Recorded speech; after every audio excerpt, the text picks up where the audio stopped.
Thank you so much. Assalamu alaikum. Bismillahirrahmanirrahim. The topic is very basic today, and to teach basic topic is more difficult as compared to teach difficult topics. But I'll try my best to communicate the best of the knowledge. So we are discussing the imaging of the spine and its relevant anatomy today.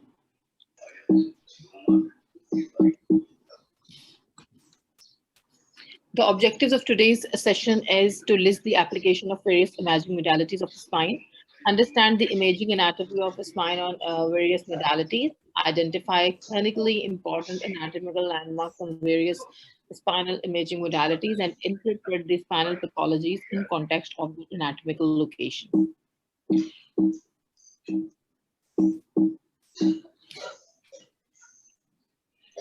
So this is how we move on with our presentation today.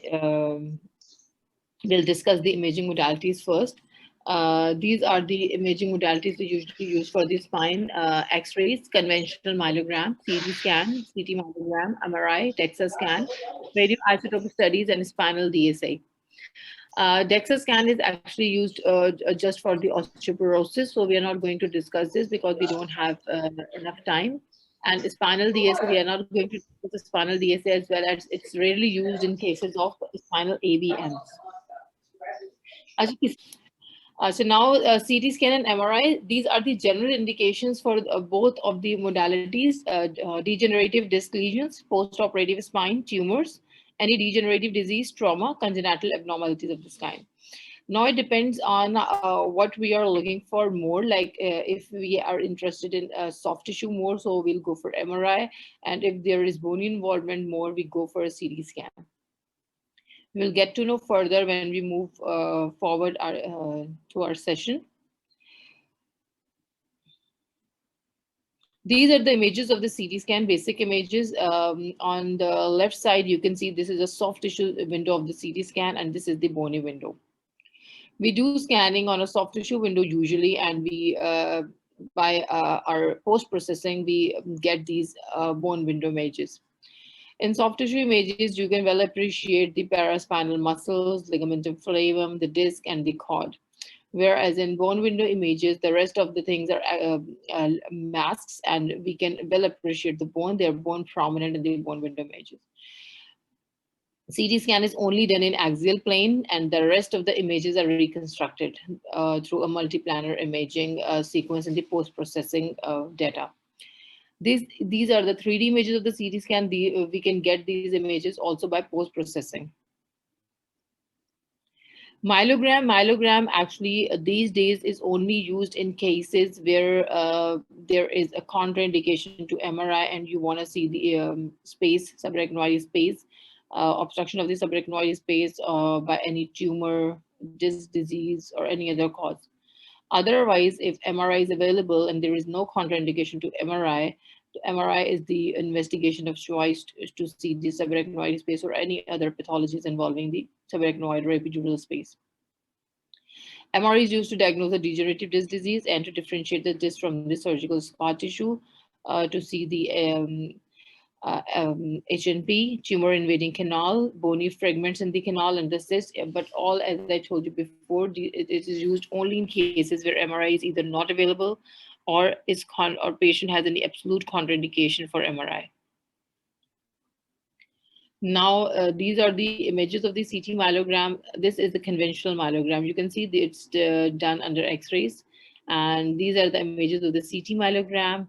Here you can see this white ring area. This is actually the space, CSF space, which is filled with the contrast. And in the center is the spinal cord. These are the sagittal images, reconstructed images, and you can also appreciate these white parallel lines along the spinal cord.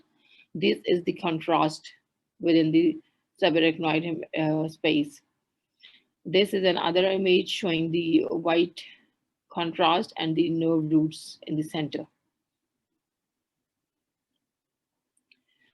Here are a few images showing the pathology on lumbar myelogram. You can well appreciate this area under this circle. There is obstruction to the CSF flow. This is a case of trauma. You can well appreciate it. This is a post-operative case. You can see the pedicle screws at the level of L5 and S1. These screws were probably not MR compatible. So this lumbar myelogram was done to see the status of the subarachnoid space. These are the other images. You can see the myelogram showing multi-level obstruction in cases of disc, multi-level disc disease. This is another case showing a small mass within the spinal canal, which is obstructing the subarachnoid space. Now let's move on to MRI. On MRI, there are multiple sequences and there are multiple imaging planes we used.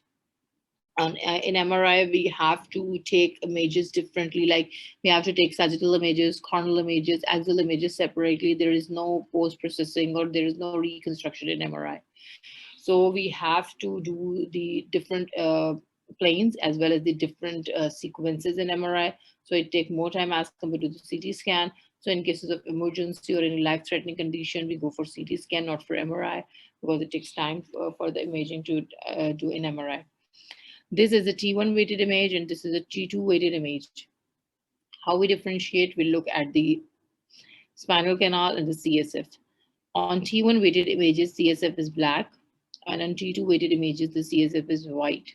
So anything that is black on MRI, we call it hypo-intense, and anything that is white, we call it hyper-intense on MRI.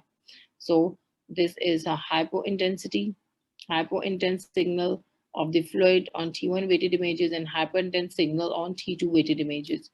And when you look at the fat, look at this subcutaneous fat. This is the skin, this is the subcutaneous fat, and these are the spinous processes.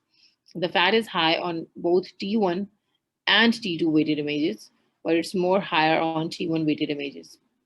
Look at the fat. And this is the space you can see just in front of the ligamentum flavum. This space also contains fat. You can well appreciate this fat on T1 weighted images because CSF is black on T1 weighted images, so there is a good discrimination between the fat and the spinal canal on T1 weighted images. And when we move on to T2 weighted images, you can see this is the spinal canal containing the fluid and this is the fat. It's not markedly discriminated from each other. This is the axial image. You can see this central circular area is the spinal canal, and these two corners are the fat. Lateral recesses containing fat, and these gray dots are the nerve roots. These are the nerve roots, these are the fat within the lateral recesses, and this is the spinal canal containing the CSF. When you look at the disc is totally like black. It's not actually that black as compared to the CSF. It's actually grayish, but it's homogeneous on T1 weighted images. When you look the disc on T2 weighted images, you can discriminate the soft tissue contrast very well between the nucleus pulposus and the annulus fibrosus. This black ring all around the disc is the annulus fibrosus, and this central area is the nucleus pulposus. The two components of this disc.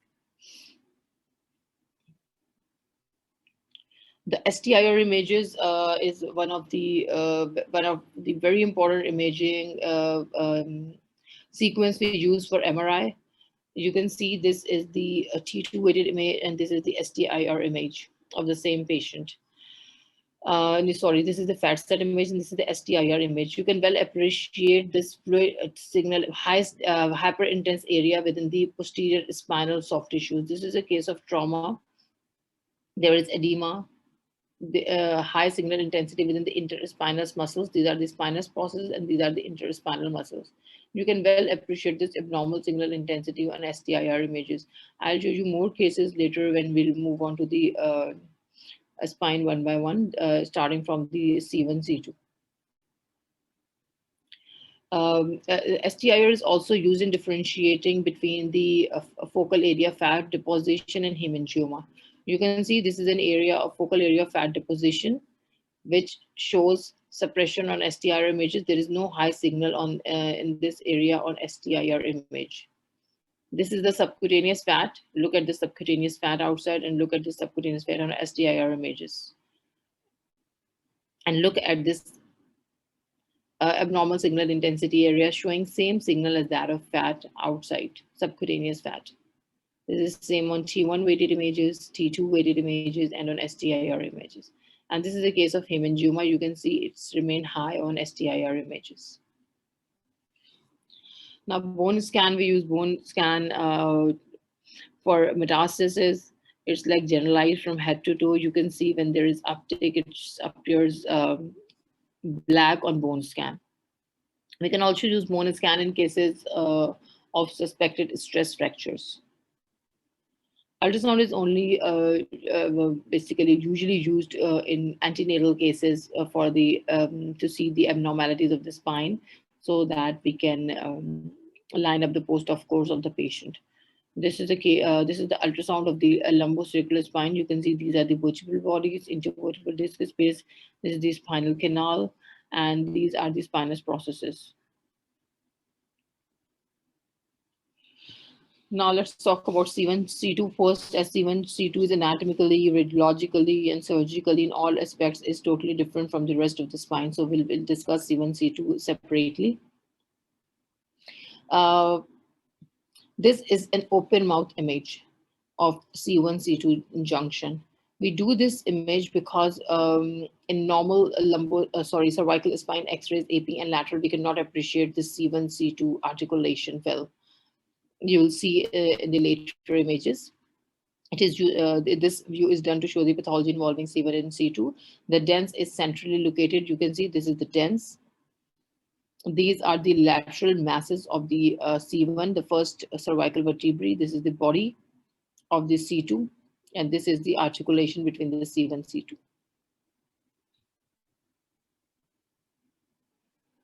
This is the CT scan showing this C1, C2 junction. This is the sagittal plane. This is the area, body of the C2. This is the dens.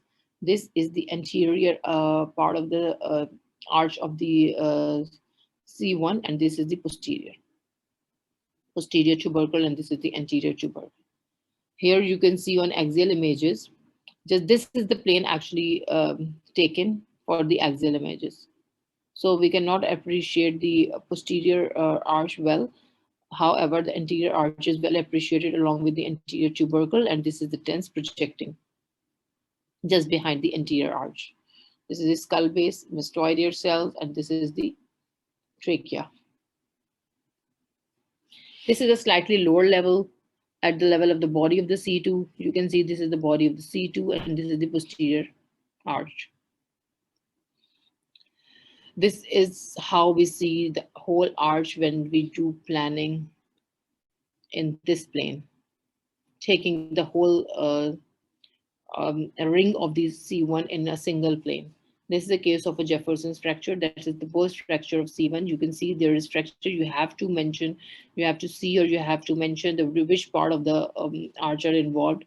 Here you can see the anterior arch is involved, posterior is involved.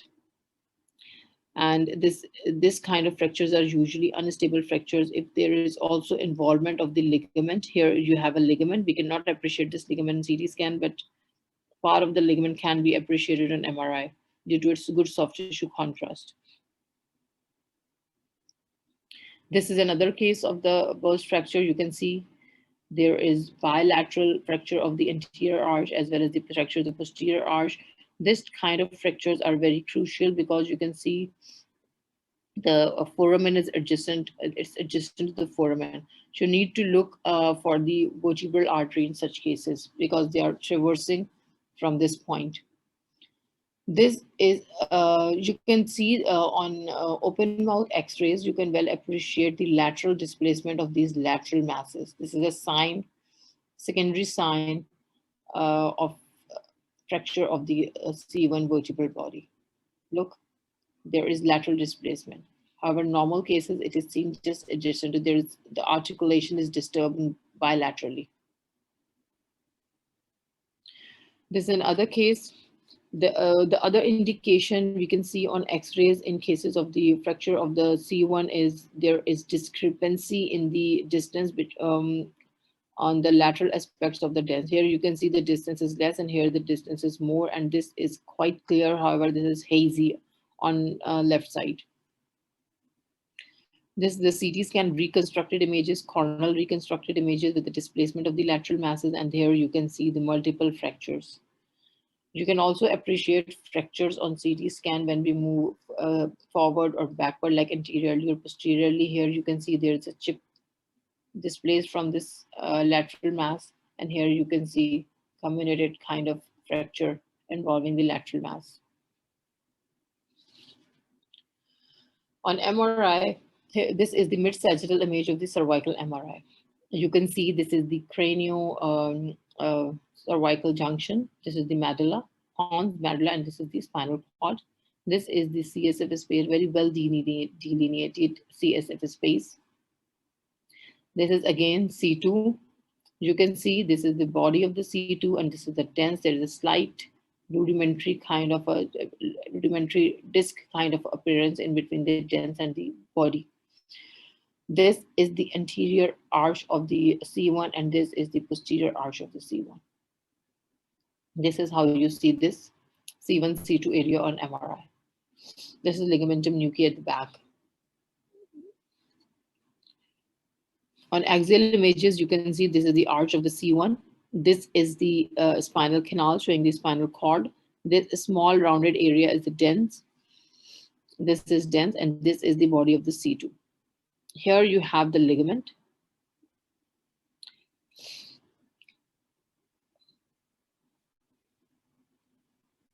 This is an image showing the distance, which should be equal on both sides on MRI as well.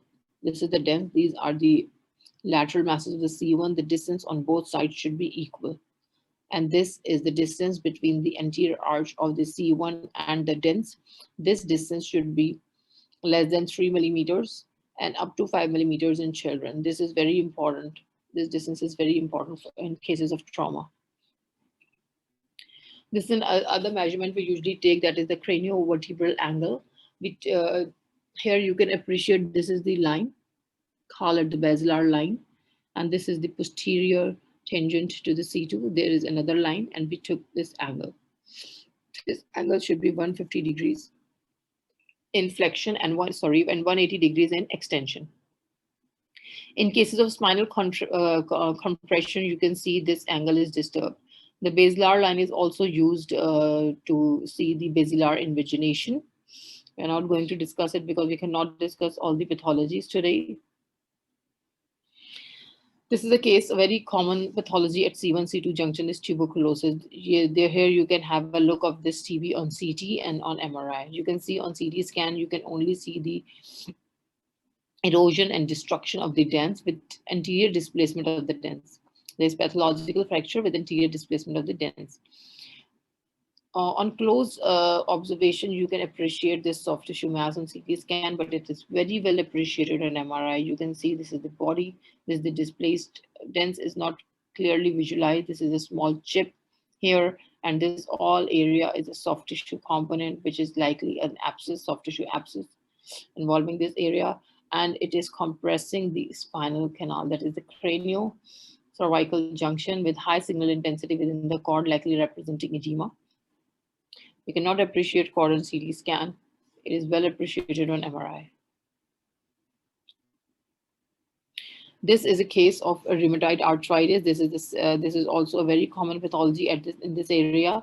You can see this is an early case of RA with slight erosions at the level of dens, minimal erosions. With this is actually T1 post-contrast image. You can see this enhancing area. This is actually a pannus, which is formed in RA. There is also minimal erosion of this clivus in this case. This is another case of rheumatoid arthritis. You can see there is erosion and destruction of the dens with the posterior displacement of the anterior arch, and this abnormal soft tissue area likely representing pannus formation. And this is another case with erosion and a large pannus formation. You can see this is low on T2 weighted images, and it is obstructing the craniocervical junction, markedly obstructing the craniocervical junction with compression of the cord and edema within the cord.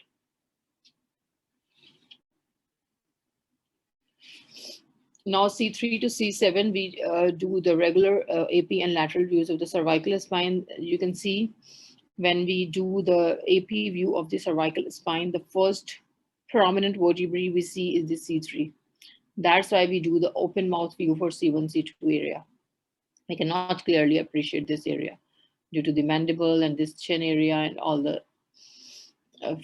facial bones. This is C3, C4, C5, C6, and C7, and this area, this butterfly-shaped first vertebrae is the T1 vertebral body. Here you can see the transverse processes are projecting upward. These upward projecting transverse processes are of T1, and this is the whole cervical spine. These are the spinous processes. This is the post rib articulating with the first transverse process, and these are the transverse processes. Here you can see this is the intervertebral disc, and this rest of the structures are almost same.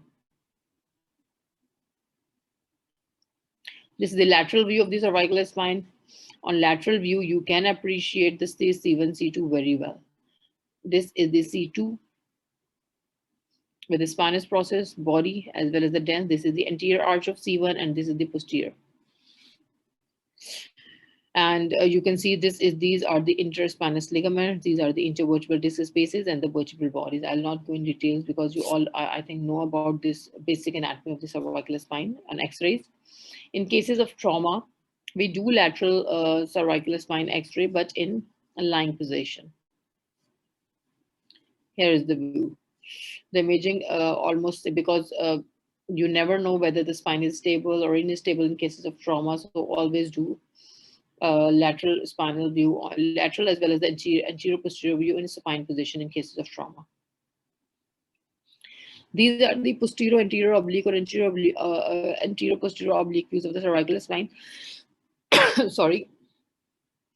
However, these are not readily used these days due to the presence of the CT scan and MRI. We can appreciate the anatomy as well as the pathologies very well on CT scan, the bony pathologies and the bony anatomy and the soft tissues on MRI. So there is no need of doing these imaging these days, but you should know these are the views, and these can be done in cases where remote areas where MRI and CT scan are not available. These are done actually to see these foramina as well as these facet joints. You can see these facet joints are very well appreciated in this oblique view. So in cases wherever there are purged facets or there is locked facets, they are well appreciated on these oblique views.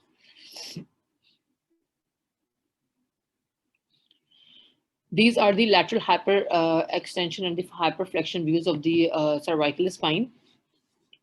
These are used to see the mobility of the spine or the instability of the spine, just like here is a case showing extension. There is alignment of the spine on extension. However, in flexion, there is forward movement of the C3 vertebral body. So there is slight instability in this case.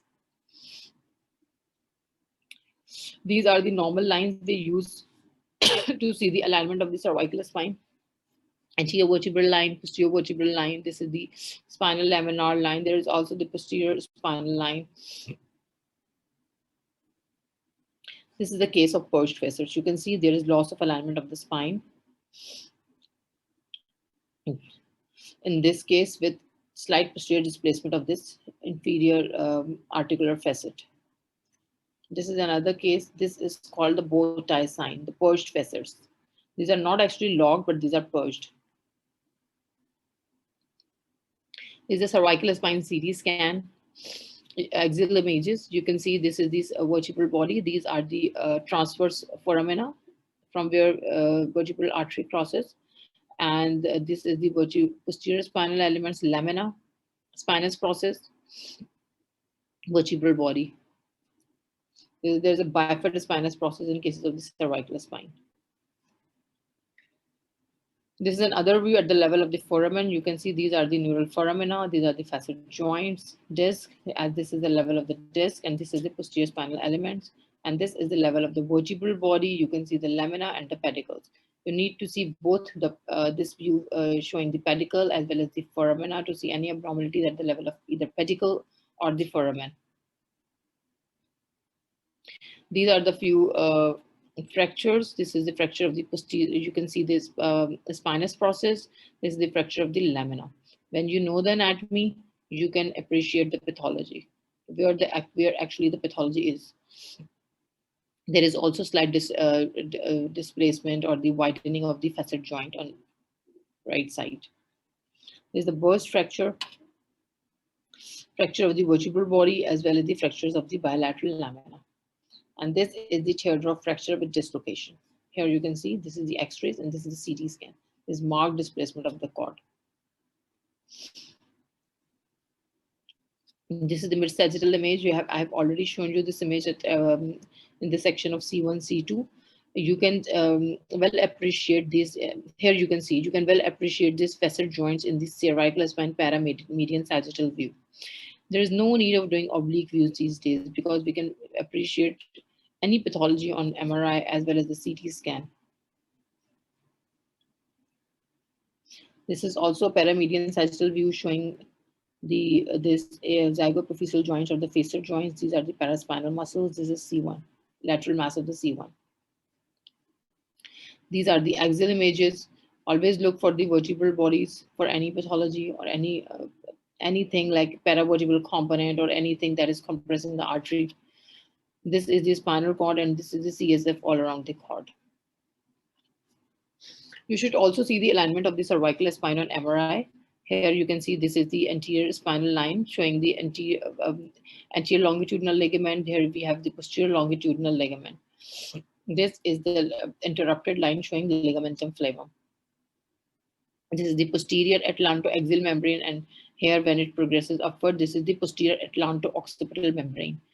And this is the area of the interspinous ligament. And this posterior spinous area or ligamentum nuclei. Here you can see this is a case of a trauma showing disruption of the anterior as well as the posterior longitudinal ligaments with anterior displacement of the anterior listhesis of the vertebral body. This is another case. In this case, you can see there is only disruption of the posterior longitudinal ligament with compression of the spinal canal. Here you can see there is also fracture of the posterior elements. With on STIR, you can well appreciate this high signal intensity in the posterior spinal soft tissues within the interspinous ligaments, as well as the posterior spinal fat. The one more thing you can appreciate on STIR is this is not the only fracture. There is also slight compression fractures within these three vertebral bodies, which were not appreciated on T288 images. So that's why it is a highly sensitive sequence in cases of trauma. This is a case showing disc osteophyte complex. As in cases of cervical spine, this is not only the disc which move backward, but it moves along with the slight bony component or the osteophyte. So there is a disc osteophyte complex rather than a solely disc. You can see on this image posterior osteophytes on the CT scan, and on MRI you can see this disc osteophyte complex. Here you can see this in other case showing a disc osteophyte complex, which is causing slight compression over the spinal canal and displacing the cord. On axial images, you can see this is not actually central, this is paracentral and slightly posterior lateral going into the foramina. You need to mention whether the disc is going projecting into the lateral recess or it's foraminal. Because if it is solely projecting into the lateral recess, it is actually compressing the traversing nerve root. And if it is going into the foramen, it is compressing the exiting nerve root. This is a case of transverse myelitis. You can see this is the T288 image, and this is the STIR image, and this is T1 post contrast. There is slight patchy enhancement. And on STIR, you can see, you can well appreciate the signal on STIR imaging as compared to the CT scan. Now, the thoracic spine, I'll not go in details because you all know these are the bodies and these are the intervertebral disc and these are the transverse processes. But the most important thing just I need to emphasize is always look for the pedicles, because most of the people miss these pedicles and sometimes there are metastases, there is erosion of the pedicles. You should not miss the pedicles. Always see the pedicles. These are the images of the lumbar spine, the AP view, the same imaging parameters. Body, intervertebral disc, spinous processes, pedicles, and on lateral, you need to see the foramina, spinous processes, as well as the alignment of the spine. These are the oblique images. This is the Scottish dog appearance of the vertebral body because these are the pedicles and this is the neural foramen. These are very important in cases of the fractures of the pars interarticularis. They are very well appreciated on these images, pars interarticularis fracture. You can well appreciate the epiphyseal joints in view as well. But again, nowadays these are not very common due to the due to the availability of the CT scan and MRI. So whenever you see a lumbar spine X-ray, always look for the soft tissues and the other surrounding things as well, because sometimes you will have a paraspinal abscesses, involvement of the psoas muscles. You should be able to appreciate the psoas shadows. There might be some pathology within the sacroiliac joint, iliac crest, or any other fractures within the rib in cases of the trauma. So look for these points. Pedicle, I have already emphasized, always look for the pedicles and the rest of the surrounding structures. This is the CT scan. The same, here you can see this is the facet joints, very well appreciated on CT scan, neural foramina. And this is the mid-sagittal view showing the posterior body, intervertebral disc space, and the spinous processes. These are the axial images showing the articulation of the ribs with the body. These are the posterior spinal elements. This is the vertebral body, spinous process, and the transverse processes. This is the lumbosacral CT scan showing the same imaging features. Always see the level of the pedicle as well as the foramina. I'm emphasizing again because you need to see both of these levels to rule out any pathology in either of these. I have already shown you and described you the disc. This is the annulus fibrosus and the nucleus pulposus. You well appreciate this discrimination on T2 weighted MRI. So that's why we use T2 for screening, because there is a better soft tissue contrast on T2 weighted images as compared to T1. This is again the MRI of the lumbosacral spine showing CSF, white on T2, black on T1. This is the fat, and this is the fat, epidural fat. These are the axial images. You can see this is the T1 axial and this is the T2 axial. You can well appreciate fat on T1 weighted images. These three triangular corners. These are the lateral recesses. This is the posterior epidural fat. Here again, this is the level of the foramen. You can appreciate this is the spinal canal, and these are the three corners. This is the mid-sagittal and the neural foraminal section of the thoracic dorsal spine. You can well appreciate the vertebral bodies. There is no compression of the cervical canal, the spinal canal. This is the normal case, and these are the level of the neural foramina. This is the thoracic at the level of pedicle. These are the pedicles. This is at the level of the foramen. And this is at the level of the disc. This is the nucleus pulposus, and this is annulus fibrosus.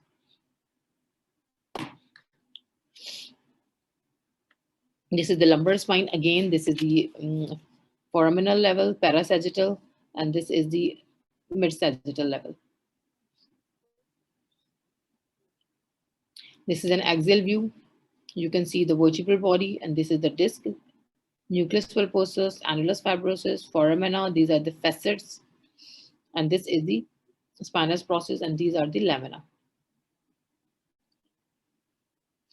Always look for the nerve roots. These gray structures here, you can see this is the nerve root. This is the exiting nerve root here, and the foramen. This is again an exiting nerve root. Always look for the nerve roots. This is again axial of the lumbar spine at the level of pedicle, at the level of the foramen, and at the level of the disc. The same structures. Always look for the nerves at the level of the foramen. Here you can see this is a case of the dorsal disc, slightly displacing the spinal cord. This is another case of the disc. You can appreciate this disc on the axial images as well. There is a central protrusion in this case. Always look for the ligamentum flavum as well, because disc is always not the only cause. This is the normal ligamentum flavum, you can see. And this is the hypertrophied ligamentum flavum along with the disc bulge. There is marked stenosis of the spinal canal in this, especially on the left side. This is another case showing hypertrophy of the ligamentum flavum. There is marked hypertrophy with a disc protrusion. Here you can see there is marked stenosis of the spinal canal. This is also ligamentum flavum. Hypertrophy at multiple levels, but this is the most significant level.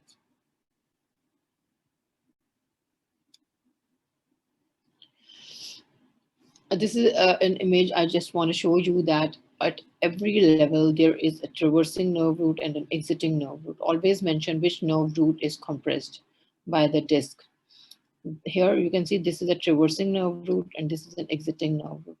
Here there is an herniation, foraminal herniation. However, this kind of herniation is compressing, traversing and exiting. Sometimes there is compression of one nerve root and sometimes there is compression of both the nerve roots. Always specify. Here you can see on foraminal level of the at sagittal sections, there is this bulge which is compressing this nerve root. Always look for the alignment, whether there is a dorsal spine, look for excessive any kyphotic deformity, and in lumbar spine, always look for any exaggerated lumbar lordosis, or there is any loss in the alignment of the vertebral bodies. Here you can see this is the normal alignment, and this is there is anterior listhesis, and in this case there is posterior listhesis of the vertebral body. This is the actually how anatomists divide the spine into anterior and the posterior elements, but clinically it is divided into three parts: the anterior, middle, and the posterior column. If whenever there is injury of the two columns, whether it's anterior, middle, anterior, posterior, or the middle, posterior, the spine is unstable. So it differentiates between the unstable spine or the stable spine. So always look for these three columns separately and mention whether there is injury to the, you must know injury of the single column or two columns or all three columns. Here you can see this is a case of trauma. There is a compression fracture of this vertebral body. You can well appreciate, and there is disruption of the posterior longitudinal in this case, and there is loss of alignment with a slight kyphotic deformity at this level. This is another case showing disruption of the both anterior and posterior ligaments with grade 2 anterior listhesis of this vertebral body. And there is also epidural hematoma here, and which is compressing the spinal cord with high signal within the cord representing edema. So now I'll show you cases. If anyone wants to answer, you can. I have marked, so it's much easier for you. You can write down in the chat what you can see in this case. There are only three cases. This is a CT scan. Here you can see, you can well appreciate any pathology on CT scan. This was an X-ray. Someone might miss, but you should know. That's why I'm emphasizing, always look for the pedicle in cases of whenever you see a spine. There is an erosion of a pedicle. You use the terminology erosion of the pedicle. Here you can see marked erosion of the pedicle. In this case, there is also erosion of the facet joint in this case. This is the MRI. You can see mets at multiple levels. There is marked multiple level mets with a soft tissue component. And here you can see on X-ray just the erosion of the pedicle. Achha, okay, this is another case, CT scan. Achha, when you move forward from right to left, is actually this is the midsection, this is the right side, and this is the left side of the patient, and these are the axial images.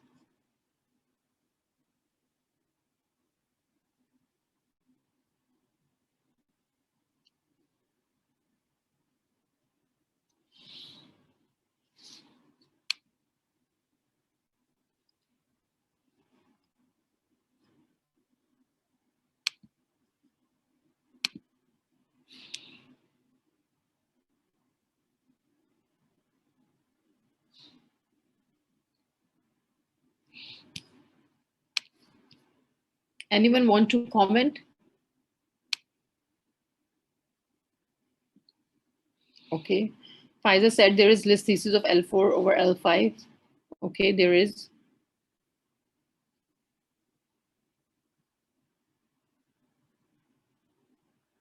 And what else?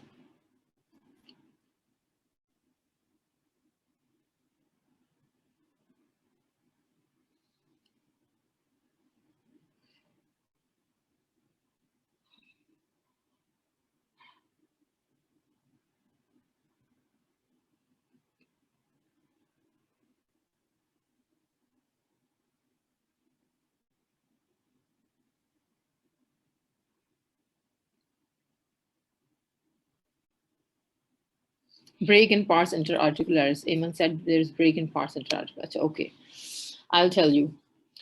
This is a case of trauma.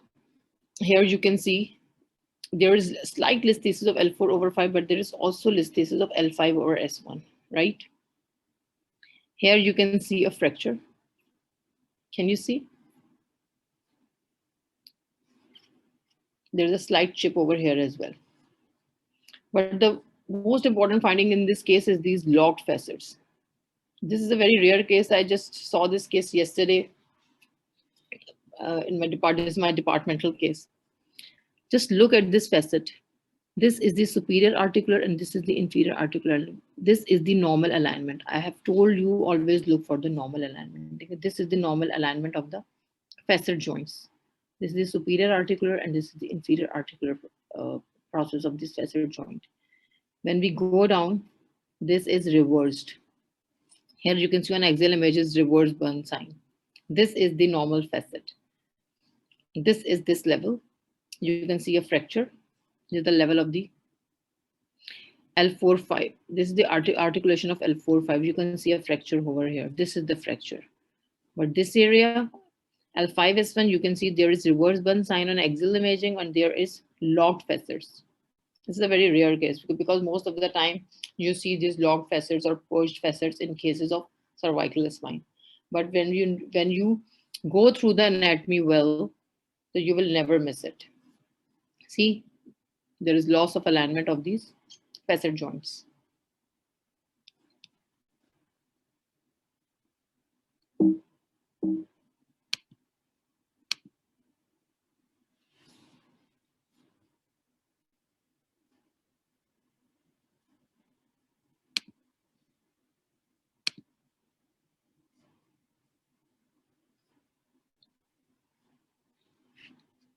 This is the last case. Very simple.